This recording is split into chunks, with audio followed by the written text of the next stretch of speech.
ئامەد من لەگەڵتانم.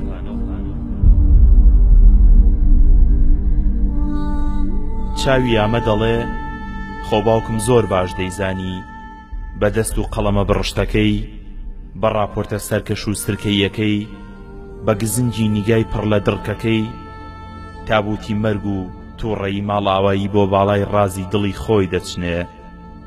خۆ باوکم باش باش دەیزانی ڕیزبەندی ئەمڕۆی گەندەڵی و شەهامەتی دوێنەی شۆڕەبی دوو ئاڕاستەی دژبەیەکن.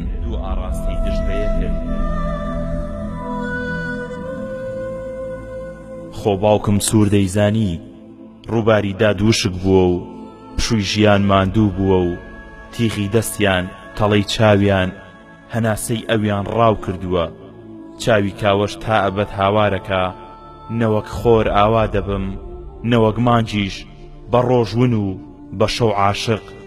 هاوارێکم زوڵاڵ لە نا، دەستوری ماڵە هەژارم، کامێرەی ماڵە ئەنفالم، گیرفانی هەموو گەرمیانم، وەکو بەفریش سپیە ویژدانم.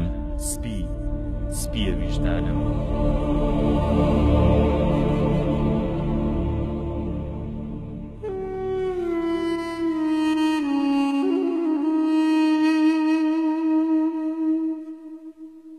کاوە وتی ئەوە گڕێک لە خەندەی سۆرانی مامە حەمە و ڕازێکی تاریک لە بەهاری سەردەشت و نامەیەکی ماڵاوایی لە منەوە.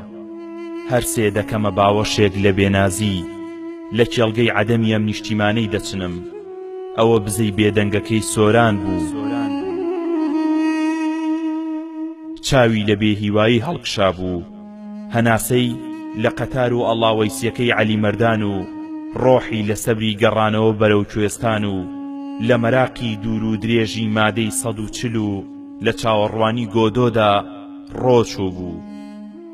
لەوێوە شیرینێک لە شیرینەکانی گەرمیان، شیرینێک شیرینتر لە ڕۆح، لە ژێر ئاسمانی بەرینی ئەم گەرمیانەدا، لە ژێر پەتۆی خۆزگەکانیا خۆزگەیەکی وەکو خۆزگەکانی بەرماڵی گەرمیان پیر، لە ژێر دووکەڵی حەسرەتەکانیا، لە ژێر هەوری چاوەڕوانی موژدەیەک وەکو شەقامی برینی هەڵەبجە، شارایەک لە درامای هەڵچنیوە.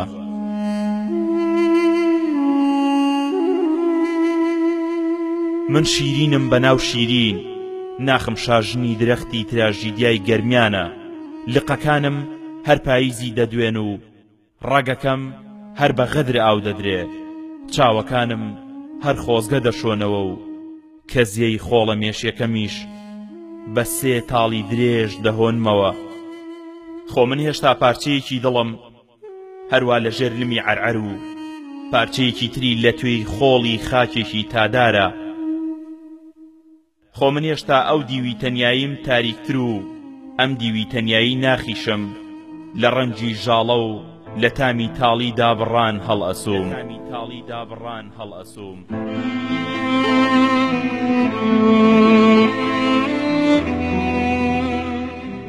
ئێستا دەبێ خەوی شەرم بتان باتەوە، تا سەری شەرم بتان خواتەوە، چمکی شەرم لولتان بدا و چەتری شەرم بتان پۆشێ و نسکۆی شەرم تەڵقینتان کات، کە لە ژێر چەتری ئەم ئازادیەدا، لە ژێر ساباتی چاوی ئێوەدا، دنیا هەمووی دایک و باوک ئەنفالکراوێکی وەکو من بەژنە شەهیدی قەڵەم ناو ببات، بەژنە شەهیدی قەڵەم ناو ببات.